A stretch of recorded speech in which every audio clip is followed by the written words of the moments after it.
Hello and welcome to this week's instalment of Project GTI.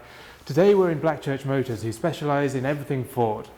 Along with sponsoring the Fiesta Championship, they also run their own race team with Barry Rabbit at the helm. But today we're here for the dyno. So the plan is to get the GTI up on the rollers, and we want to see how much power the car has lost in the last 10 years and 200,000 kilometres since it left the factory. So before we get the car set up on the rollers, we're going to have a quick chat with Joe Power, who's with us here today. Joe, tell us a bit more about what you guys do here, because engine mapping and ECU tuning it's not just for boy racers and motorsport teams, is it? There's a lot more to it than that. Yes, that's certainly the case.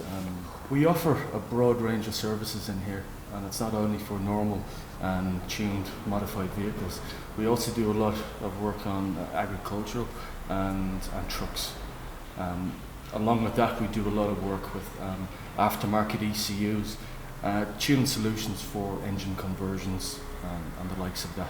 So what we want to achieve today doesn't involve any mapping or tuning of any kind. We just want to see how much power the GTI has lost over standard. And hopefully you can give us some tips and advice on how to get that back. No problem, Rob. Let's go set the car up. Okay, great.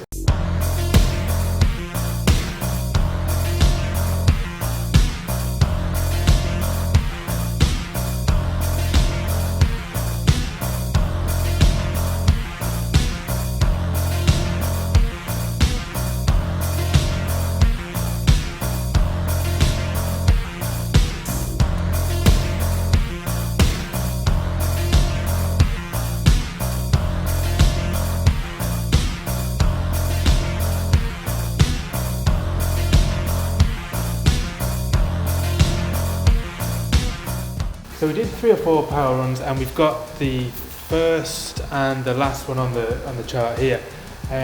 When the car left the factory, it had 197 brake horsepower at the flywheel and 207 foot-pounds of torque. Joe, can you talk us through what we're seeing on the screen here?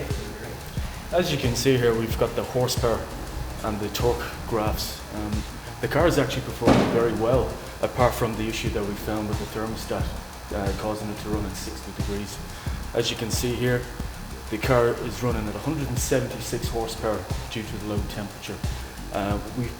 We allowed the car to warm up to full operating temperature at 90 degrees, and it's actually surprisingly put out its original factory figures, well, within 3 or 4 horsepower.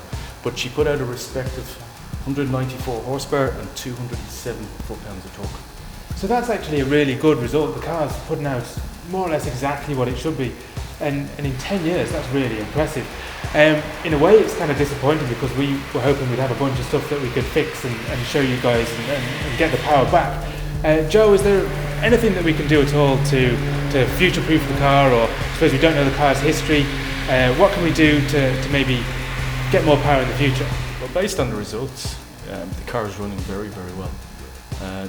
The majority of things to be changed on it are going to be preventative maintenance stuff, like cam followers. That's a major issue with them, and just general servicing, oil, spark plugs, filters. The second thing to take a look at that'll probably help you later on regarding modifying the vehicle to stage 1 and stage 2 will be take a look at the carbon build-up on the intake ports. Based on the results here, it doesn't really seem to be affecting it that much, but it could play a major factor later on. So I think what we're going to do is carry out the basic service stuff like Joe was suggesting, and we may also take a look into the various different methods that we could tackle to get rid of that carbon build-up that may be a problem there. We'll bring the car back down to Joe and the guys here in Blackchurch in a couple of weeks' time, and we'll get them to take a look at the ECU and remap it to a stage 1 tune, see can we get a bit more power out of it.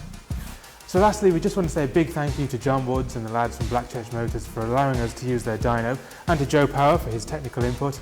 So check in again next time on Project GTI.